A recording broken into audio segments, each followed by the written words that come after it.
నమస్తే అండి. ఈ అక్టోబర్ మాసంలో మీనరాశి వాళ్ళ ఫలితాలు చూద్దాము. చక్కగా మనకి పూర్వాభాద్ర 4 పాదాలు, ఉత్తరాభాద్ర 1, 2, 3, 4 పాదాలు, రేవతి 1, 2, 3, 4 పాదాలు ఇవన్నీ కూడా మనకి మీనరాశి కింద వస్తాయి. ఈ అక్టోబర్ 25లో మీనరాశి వారికి నూతన ఆదాయ మార్గాలు లభించును. కుటుంబ జీవితంలో శుభ కార్యక్రమాలు నిర్వహించును. ఉల్లాసంగా మిత్రులతో చేరిక జరుగుతుంది. అలాగే జీవిత భాగస్వామి సహకారం వలన కుటుంబ సమస్యలు తొలగిపోతాయి. చివరి వారంలో వృత్తి వ్యాపారం సులువుగా ఆశీర్వాదంగా కొనసాగుతాయి. అలాగే చక్కటి ఉద్యోగ స్థిరత్వం లభిస్తుంది. తలపెట్టిన పనులు సకాలంలో అవుతాయి. పాత బాకీలు వసూలు అవుతాయండి. ఉద్యోగ ప్రయత్నాల్లో చక్కగా కలిసి వస్తుంది. కుటుంబం సంతోషంగా గడుపుతారు. ఉన్నతమైన వ్యక్తులతో పరిచయాలు ఏర్పడతాయి. కొత్త ఉద్యోగంలో చేరే అవకాశాలు ఉన్నాయి. గతంలో నిలిచిపోయిన పనులు తిరిగి ప్రారంభిస్తారు. అలాగే కళాకారులకు కానీ వ్యాపార విస్తరణ ప్రయత్నాలు విజయవంతంగా అవుతాయి. అక్టోబర్ 25వ మాసం అంతర్మదన అవకాశాలు మరియు ముఖ్యమైన ఎదుగుదలకి ఇది ఉపయోగపడుతుంది. ఈ రాశి వాళ్ళు భావోద్వేగ ఒత్తిడి మరియు ఇతరుల శక్తులను గ్రహించడమే మీ ఆరోగ్యంపై ప్రత్యక్ష ప్రభావం చూపుతుంది. అలాగే మీ సున్నితమైన రోగనిరోధక వ్యవస్థ కారణంగా మీరు విశ్రాంతి, మంచి పోషణ అంటే పౌష్టికాహారము తీసుకోవటం ఈ నెలలో మీకు చాలా అవసరం. నీటి దగ్గర ఉండటము మీకు అద్భుతంగా పనిచేస్తుంది. స్నానాలు, ఈత కొనల్లో మీకు లోతైన భావోద్వేగాల నుండి మిమ్మల్ని ఉపశమనించడానికి ఆహ్లాదమైన వాతావరణంలో లేక్ వ్యూ లాంటి చోట ఉండి మీరు ఆహ్లాదాన్ని పొందటానికి కూడా ఈ మాసం అనుకూలంగా ఉంటుంది. ఇకపోతే ఉద్యోగస్తులకు కూడా మంచి అవకాశాలు మీనరాశి వాళ్ళకి అక్టోబర్ మాసంలో కలుగుతాయి. ఎక్కువ జీతం కోసం ఉద్యోగం, ఉన్నత పదవిలు కానీ, ఇంక్రిమెంట్స్ కానీ, లేకపోతే హైక్ వచ్చే అవకాశం ఉంది. అలాగే ముఖ్యమైన వ్యవహారాల్లో సంతృప్తికరంగా పూర్తవుతాయి. కుటుంబ సభ్యుల నుంచి సహకారం లభిస్తుంది. ప్రయాణాల్లో జాగ్రత్తగా ఉండటం మంచిది. సొంత పనుల మీద శ్రద్ధ పెట్టడం మంచిది. అలాగే ఉద్యోగులకు సంబంధించిన శుభవార్తలు వింటారు. జీతభత్యాలు కొద్దిగా పెరిగే అవకాశం ఉంది. నిరుద్యోగులకు మంచి ఆఫర్ అందే సూచనలు కూడా ఉన్నాయి. అలాగే ఉద్యోగరీత్యా ప్రయాణాలకు అవకాశం ఉన్నది. వృత్తి జీవితంలో కూడా సాఫీగా సాగిపోతుంది. తొందరపాటు వ్యవహారాల వల్ల ఇబ్బందులు పడతాయి. ఆరోగ్యం బాగానే ఉంటుంది. ఇకపోతే మీరు ఈ నెలలో మీ జీవిత సముద్రంలో పైకి కనిపించే అలల గురించి కాదు, లోపల జరిగే ప్రశాంతమైన, శక్తివంతమైన ప్రవాహాల గురించి జాగ్రత్తలు తీసుకోవలసిన అవసరం ఉంది. నిశ్శబ్దంగా దాన్ని గమనించండి. మీ ఇష్టాలను అణిచివేయటం కావచ్చు, సంఘర్షణ నివారించటం కావచ్చు, ఇష్టం లేని విషయాలను అంగీకరించటం కావచ్చు, మీకు శక్తినిచ్చే బదులు మీ శక్తిని హరించే ఉద్యోగ, స్నేహితులు లేదా అలవాట్లను గురించి కూడా ఆలోచించుకోవాలి. ఒక అడుగు వెనక్కి తగ్గటంలో వివేకాన్ని పరిగణించండి. ఒక పరిస్థితిని ఊపిరి పీల్చుకోవడానికి సమయం ఇవ్వటమే దానికి నివారించడానికి సరైన మార్గం. అలాగే విశ్వం యొక్క సమయం పైన నమ్మకం ఉంచటము, మీరు భావోద్వేగాలతో వెనక్కి తగ్గినప్పటికీ మీ ఆచరణాత్మక విధులను నిర్లక్ష్యం చేయటం, మీ బాధ్యతలను శ్రద్ధగా నెరవేర్చడంపై శ్రద్ధ పెట్టండి. అలానే మీరు బలవంతంగా తీవ్రమైన మార్పులను తీసుకురాకుండానే మీ స్థితిలో సహజమైన మెరుగుదలను కనుగొంటారు. ఈ నెలలో మీరు చొరవ తీసుకుని చురుకుగా వ్యవహరించాలని నిర్ణయించుకుంటే చాలా జాగ్రత్తగా ఆచితూచి అడుగు వేయండి. మీ అంతర్గత మార్పులకు బాహ్య ప్రపంచం యొక్క ప్రతిబింబిస్తుంది. ఆర్థిక విషయాల్లో ఆలోచించి అడుగు వేయటం, నిర్ణయాత్మకమైన విధానం అంటే క్రియాశీలంగా, ప్లాన్డ్గా, క్యాలిక్యులేటెడ్గా ఫైనాన్షియల్గా ముందుకు వెళ్ళండి.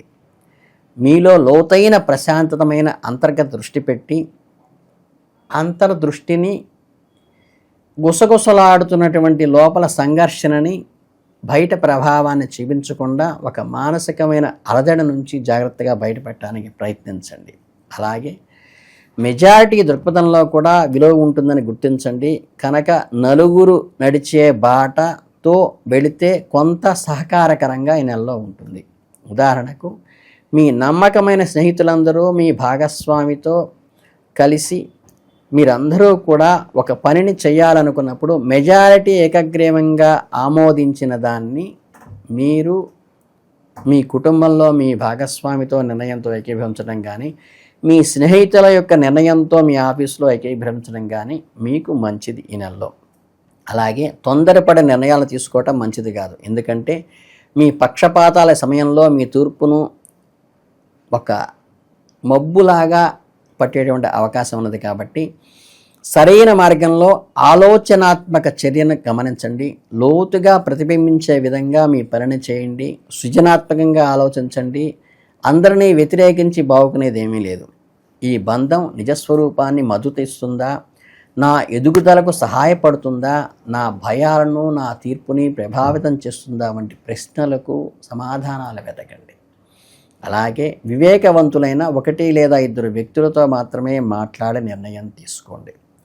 ఒక చిన్న మార్పులకు ప్రయత్నించండి. ఒక కొత్త సరిహద్దును నిర్దేశించుకొని అవతల వారి వ్యక్తి ఎలా స్పందిస్తున్నారో ఒక్కసారి జాగ్రత్తగా గమనించండి. మీకు మరింత సమాచారాన్ని ఇచ్చే విధంగా అనుభవాన్ని ఒక ఆధ్యాత్మిక కోణంలో కూడా ఆలోచించండి. అలాగే మీ యొక్క నియంత్రణ అవసరాన్ని విధిని వెళ్ళేట్టుగా ఉండకూడదు. మీ అవసరాలకి తగ్గట్టుగా ఎదుటి వాళ్ళని మణుచుకుంటూ మాత్రమే వాళ్ళతో కలిసి నడవండి. ప్రజాభిప్రాయం కోసం మీ సొంత అవసరాలను పణంగా పెట్టాల్సిన అవసరం అయితే లేదు. అలాగే మీనరాశి వారికి వ్యాపారంలో కొన్ని కీలకమైన మార్పులు చేపట్టి లబ్ధి పొందుతారు. కొత్త వస్తువులను కొనుగోలు చేస్తారు. కళాకారులకు మంచి అవకాశాలు వస్తాయి. ఆదాయం సంతృప్తికరంగా ఉంటుంది. ఉద్యోగుల పనిభారం పెరగవచ్చు. అలాగే చిన్నపాటి స్నేహితులతో కలుసుకుంటారు. అనుభవజ్ఞుల సహకారం పనులు చేస్తారు. సత్ఫలితాలు పొందుతారు.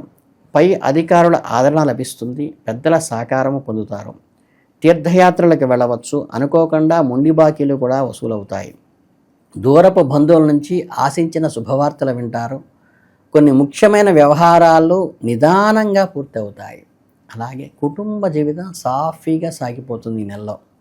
అలాగే ఈ మాసం ఖచ్చితంగా మీరు పాటించవలసిన విషయాలు ఏంటంటే, మీకు లోతైన ఆత్మ పరిశీలన కోసం సమయం కేటాయించండి. మీ లోపల సంఘర్షణని గమనించండి.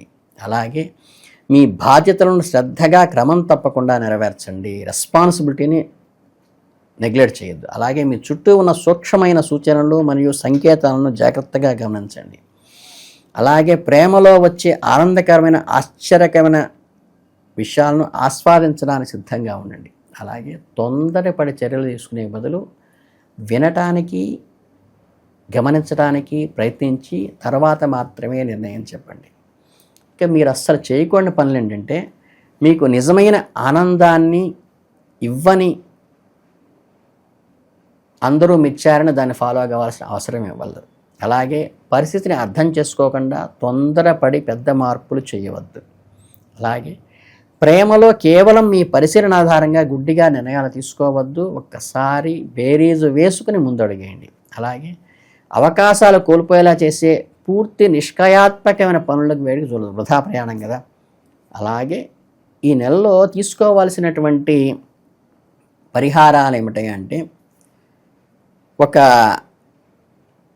కంపాటబిలిటీకి ఇష్టపడుతూ ఉండాలి అంటే ఏంటంటే, ఈ స్ట్రగుల్ని బేరీజు వేసుకుంటూ ముందుకు వెళ్ళడానికి ఈ రాహుకేతువులు పెనవేసుకుని ఉన్నటువంటి శిలలు ఉంటాయి కదా, వాటికి మీరు చక్కగా మీ స్వయంగా పాలతో అభిషేకం చేయటం వల్ల కానీ, రాహుకాలంలో దీపం వెలిగించటం వల్ల కానీ, ఈ రాహు అనేది ఆశిక సంకేతము, కేతు అనేది నిరాశక సంకేతము. అది వైరాగ్యకారకము, ఇదేమో ఉత్ప్రేరకారకము.